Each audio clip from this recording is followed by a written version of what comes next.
Okay, point number one, what it does to your brain. It's inducing a lot of trauma, especially along with the other pieces when it comes to gang stalking.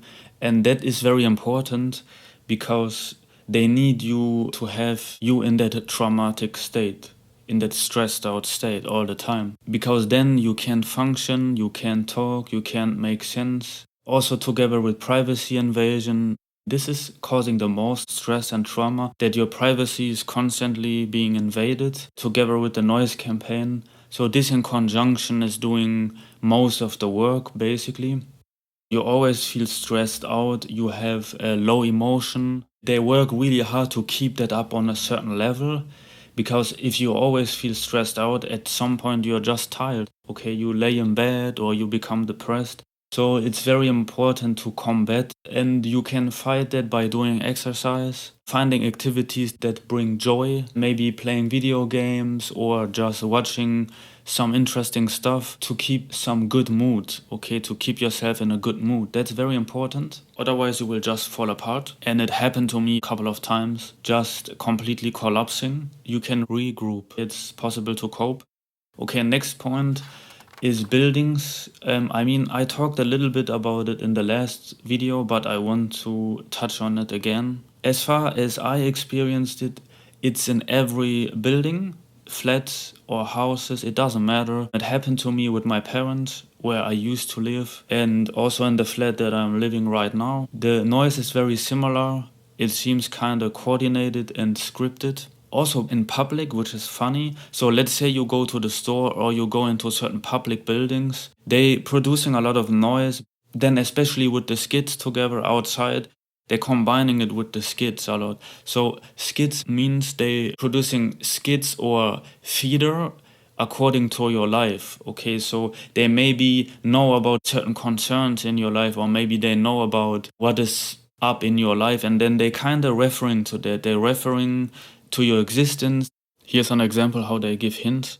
So let's say you have a conversation with somebody, how you go to the store. Maybe 10 minutes later you go into the store. In the conversation you talked about what you're going to buy, and everybody's talking about that thing that you want to buy inside the store. Another example, at some point I bought an alarm because I could notice that people entering my home, my flat. This was in the beginning, so pretty much in the beginning. A couple months later I bought an alarm. And then every time when I went inside the store, I could hear an alarm ringing while I was in the store. And this was going on for at least 2 or 3 weeks. I now gave you pretty obvious examples, but it could be more covert.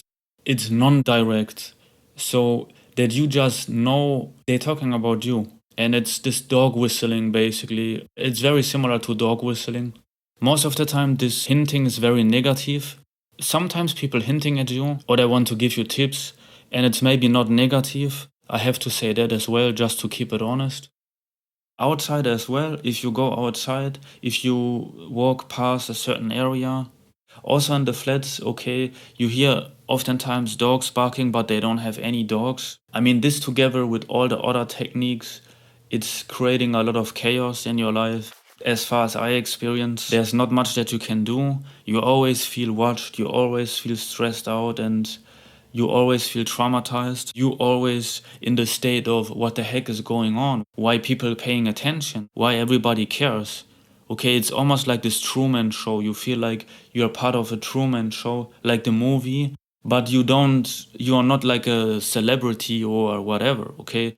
I'm now trying to describe it for somebody who isn't gang stalked. Let's say, so you just have your life, okay? You go home, you come home, or you're going to visit your parents, whatever.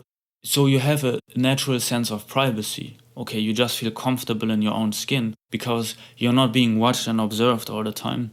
And then you can kind of be at ease. You basically have a natural confidence about yourself. Now try to imagine you're always being watched, always being followed. And all the stuff that I'm explaining to you is happening to you, right? Maybe so you can now see that you are always kind of locked in a certain state. I don't know how to call that state, but it's this state of invasion, this state of constant battling for your peace or ease. So you're never at rest. So you never have any opportunities to calm down, at least oftentimes. you have to live your life in that state, which is very annoying. Also, what I realized, they interfering a lot. If you want to level up, if you want to learn something, they're always interfering. They're always trying to steal your focus by creating these noises. What I also wanted to say is, when it comes to the other techniques, voice to skull is also giving you a lot of trouble. To make a short list here, you have difficulties making sense. You have trouble finding words. Thinking becomes sometimes also very difficult, and you're always kind of doubting. These voices, they planting a lot of negativity and a lot of seeds of doubt. So what I want to say here is everything is kind of blocked. So your entire brain is in a way blocked. So your paths, your thinking, your reasoning, especially, like I said, to make sense, to put one on one together. Sometimes I have a lot of issues doing that. It has to do with the voices, with the voice to skull technology. And I hope just that it can be stopped one day. So the only option that you have is basically exposing it as good as you can and trying to stay rational, which is very hard sometimes, because if you're always being interfered and stalked, you have the tendency to be not rational, very emotional, snappy, kind of yelling around. And that's exactly what I want, because it just makes you look more unstable in the end. That's not something that you want to do. I did that a lot and it turned out okay. Later on, I was regretting it. It will just kind of fire up the entire nonsense that is being created around your life.